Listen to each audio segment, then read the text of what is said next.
that we looked from our prehistoric cavemen, right? Where really it just kind of was this object that was transportable.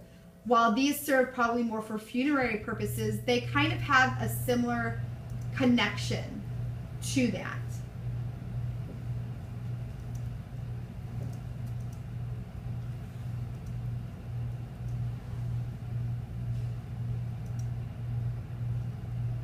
All right, on to our Minoans. So that's it. We're done with the Cycladics. On to our Minoans. As we discussed, our Minoans are really what give us that new painting style, that buon fresco. And we're going to see it not only utilized to adorn the columns, but also to create images. So we're going to really look at our Minoans primarily for their painting technique that they've given us, but they also give us these very kind of elaborate complexes that are very kind of luxurious. We don't see any strong innovations architecturally from them. That's really coming from our Mycenaeans. But what we look at in regards to our Minoans, we want to bear that in mind when we look at our Mycenaeans as well. So we have here the Palace of Gnosis. Don't pronounce the K. And we have these columns. What do we notice about these columns that is a little bit strange in comparison to the columns that we saw from our Egyptians? They're smooth, right? They're not fluted. These are painted.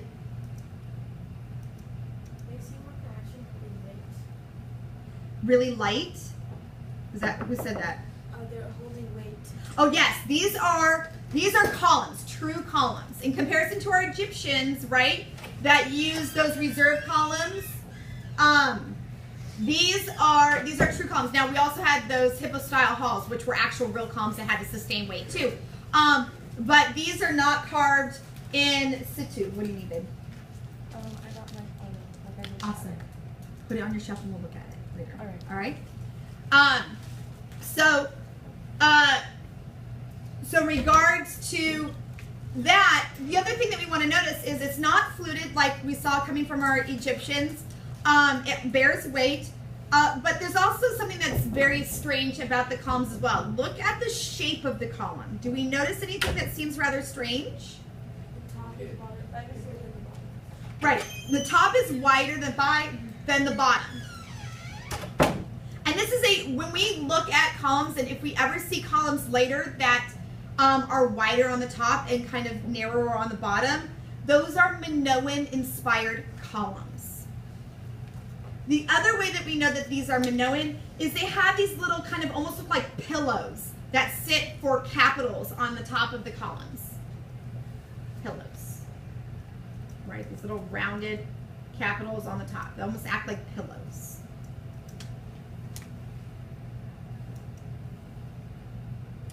The Minoans also had a lot of like open air spaces, lots of courtyards that would flank rooms. This really was designed to kind of, it's hot there in the island of Crete. It's not chilly, okay? So they want as much air circulating as possible in order so that the heat doesn't kind of overwhelm them. So they have a lot of courtyards that then these rooms flank off of with these kind of windows. They'll also have open roofs as well. Their structures also were kind of more like a labyrinth. It was hard to kind of meander. You kind of go in one area and come out another, and you would almost get lost within these within the large palace. And so this is the whole palace itself, Palace of Gnosis, right? Here we go, right? Which, to make it a labyrinth is kind of a wise idea. While it's not as heavily fortified as we will see coming from our Mycenaeans, the labyrinth makes it very difficult for someone to perhaps attack and get in to be able to figure out where they're going once they're inside.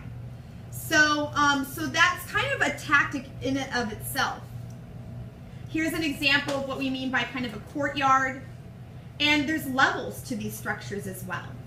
So we will see stairs going up to multiple levels. We really don't have a whole lot of that coming from our Egyptians.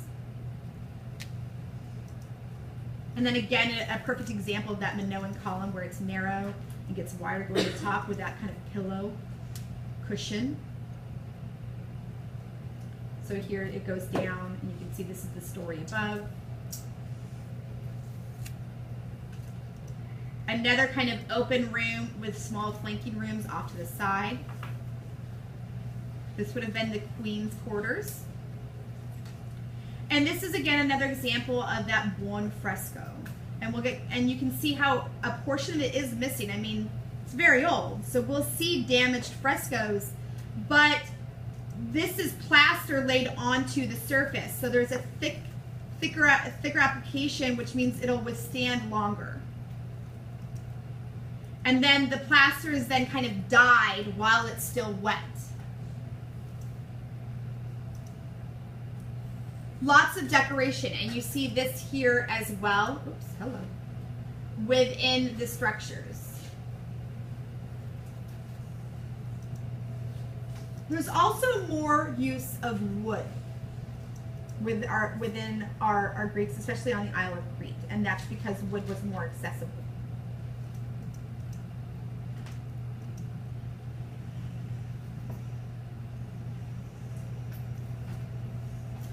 This is kind of a perfect example of a traditional fresco portrait.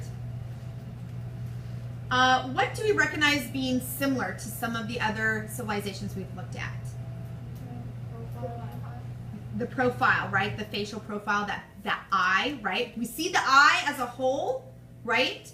But yet the face is turned sideways. You really don't see the eye like that. So that profile face with that large eye, very similar to what we saw coming from which ancient Near East civilization? Egypt, yes, but go further. Also the ones Mesopotamia. Right, in Mesopotamia are Sumerians, right? Remember those were the sculptures with big white eyes, right? This kind of keeps that same thing going. But in comparison to our Egyptians, look how fluid this is here. How much more movement there is within this space.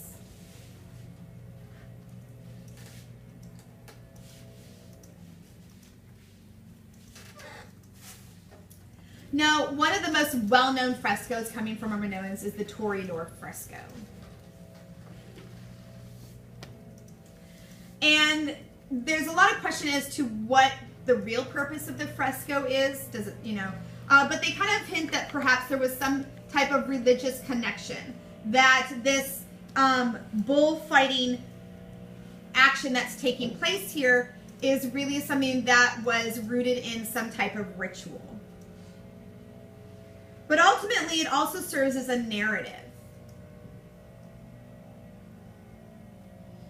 Now, looking at the figures, do we notice anything different between one figure to the next?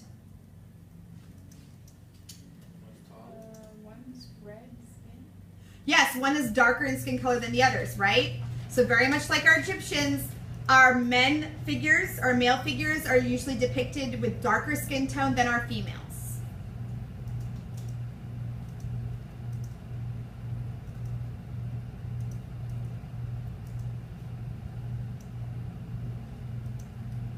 So we have the bull flanked by two women, and then a man leaping over the back of the bull.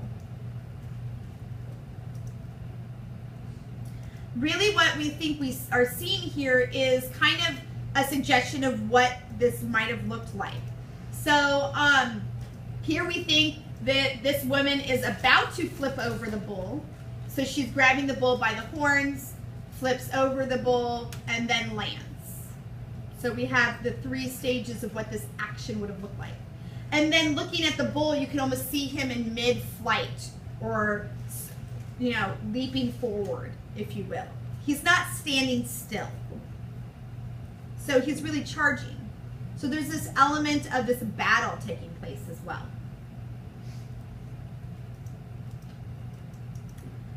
Our figures are extremely thin-waisted, and this is kind of a Minoan characteristic.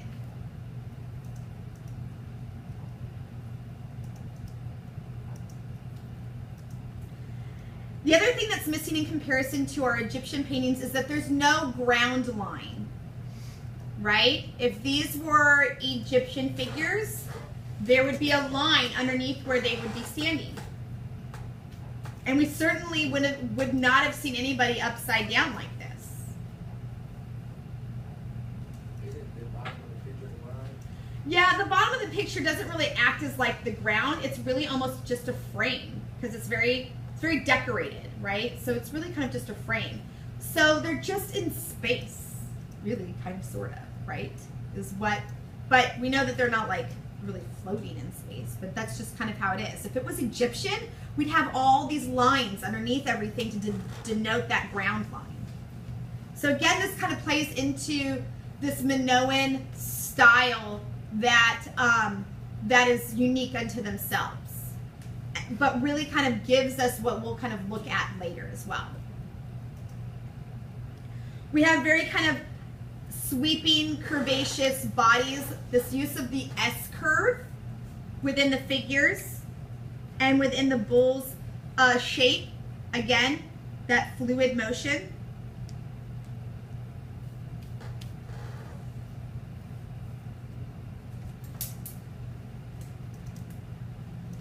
And while typically most paintings, most frescoes are done in situ, this one was not.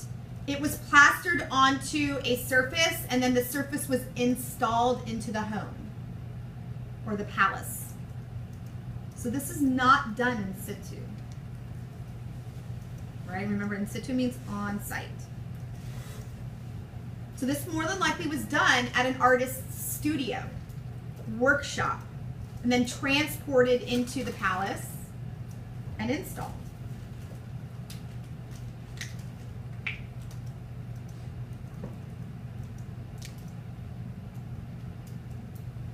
Here's a nice close-up so that you can even get an example. So much of this has also been, repaired. So this blue background here is not part of the original fresco. Okay?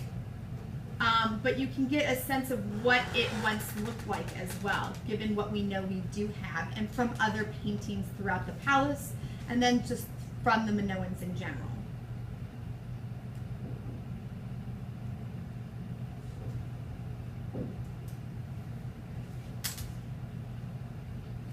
And here's that example of, remember that T watching the hippopotamus hunt, right? Where like everything is very standstill. There's so much more movement coming from our Minoans within their painting style.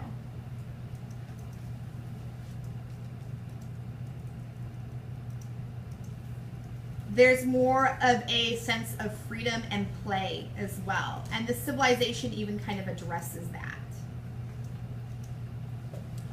So for any of you that think that bullfighting is wrong, that the Spaniards must be crazy, just remember it's a long, long-standing tradition.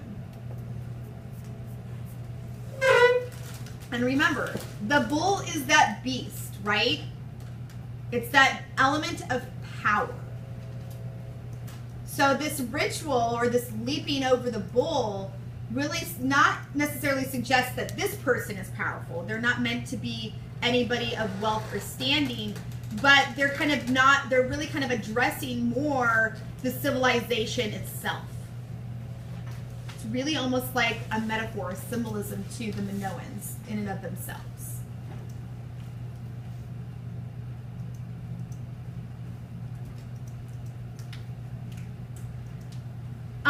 Here we have a fresco of a fisherman.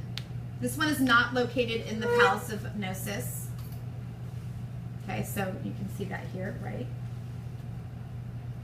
I mean, Gnosis was just the main Minoan palace. There would have been lots of other, Crete's a pretty big island, so lots of other little towns and so forth. And those frescoes were places, I mean, you'd want to adorn your home with paintings. Think of it as wallpaper or decorative paint. That's what this is in one way.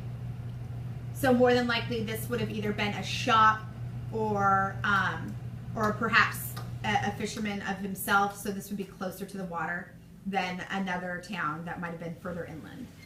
And then below that, we have the spring fresco. This is our spring fresco here. And this is kind of one of the early